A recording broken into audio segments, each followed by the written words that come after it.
Hey guys, back up from a Pat here. Today is a very exciting day, guys. Today it's all about the biochar. We're gonna talk about what biochar is, why it's important to use it in a garden, and I'm gonna show you a really cheap way and a great way that I get my biochar.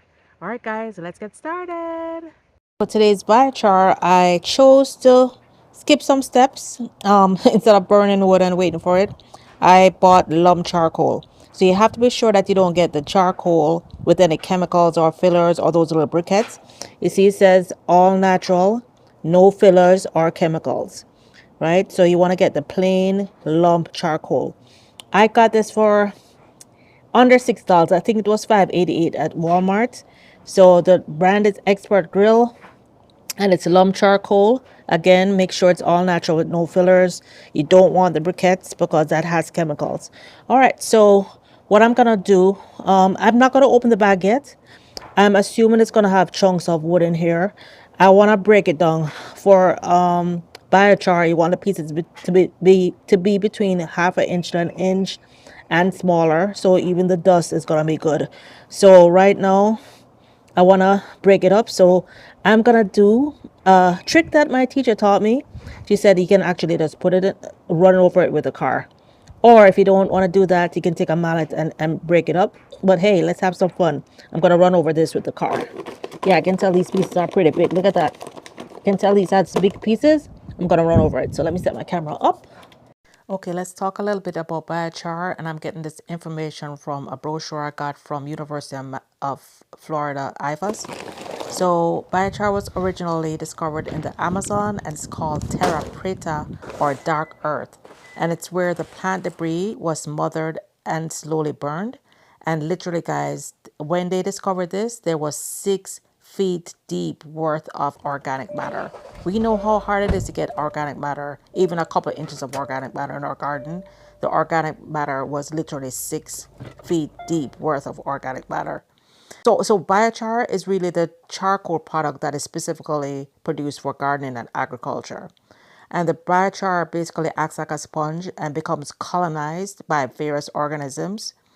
Over time, this adds to an increase in the soil's carbon content.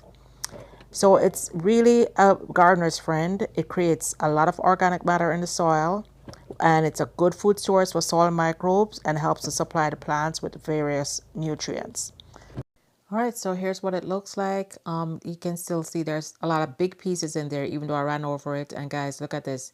You see how it looks like an actual piece of wood. It's not like the briquettes that you buy. That's why it's important that you get the lump charcoal, not the briquettes. So anything like around an inch and smaller, I'm gonna use. The bigger pieces I'm gonna put away for the next time I have planting to do. So there are different ways to use biochar. You can actually add it to after you charge the biochar. And here I have some that I'm about to charge. After you charge a biochar, you can put it in your compost. You can add some to your planting holes or whatever you're planting. You can add it to it. So to charge a biochar, I'm gonna add it. I have some compost seed that I've been brewing. I'm gonna add it to separate some compost into a separate container and then pour it into the compost tea, and then that's what I'm gonna use to charge it. So I'm not gonna charge it directly into the compost tea that I'm brewing right now. Actually, the compost tea is just about ready, so I'm gonna go ahead and add it to the compost tea, and then I'm gonna strain it off and use the compost tea for the leaves, which is where I was gonna spray it, and then I'm gonna allow the biochar to just sit in here for another few hours so that it can become charged. So there are different ways to charge or let's talk about a little bit more about charging. So before you use the biochar, you need to charge it. So you can charge it. This compost tea actually has some liquid seaweed. You can add a little bit of if you have fish emulsion. I, my friend actually gave me a bag of freshly harvested worm castings. You can use worm castings or some good compost. I have some azomite in here. I have different kinds of trace elements in there because I even have some like a little bit of microbrew, which I spoke about earlier this week, and I did speak about azomite and seaweed. I have it all in there, guys, because I want the. Remember, I mentioned that the biochar is like a sponge. It literally will draw all those nutrients and suck up all the nutrients like a sponge. And the reason why it's really important to do that, right? Because it's like a sponge. If you just plant it directly into the soil, not only won't it have all that extra nutrients in it, but then it could suck nutrients that should be going into the plant. It could suck that into the biochar and take it away from the plant. So you don't want to skip this step. This step is very, very important, so that you can properly charge your biochar. I'm gonna plug out this pump right now, pour off the liquids, pour off the aerated compost tea and use it on my trees while I let the biochar sit for another few hours before I use it. I'm just gonna go ahead and spray all the leaves throughout the entire garden with this aerated compost tea with the biochar dust. It's really gonna build up the plants.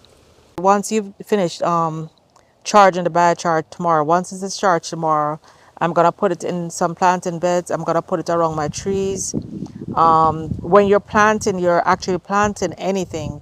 You can put it in the planting hole. So just like when you put in your good soil and your different whatever fertilizers you're using, put some biochar in here. This is really important for the microbes. We spoke about the beneficial microbes on Monday. If you missed that, this is like a perfect habitat for the microbes. Anyway, guys, I really hope you enjoyed this video. If you learned something new, please consider subscribing and stay tuned for tomorrow. Tomorrow we're going to be talking about aerated compost tea. So you saw me make it. You saw me put some biochar in there. Tomorrow we're going to actually talk about aerated compost tea, guys. This is really exciting for me. Let's continue growing our food together. Let's learn together, guys. And let's have the very best gardens possible. Till next time. Till tomorrow. Bye now.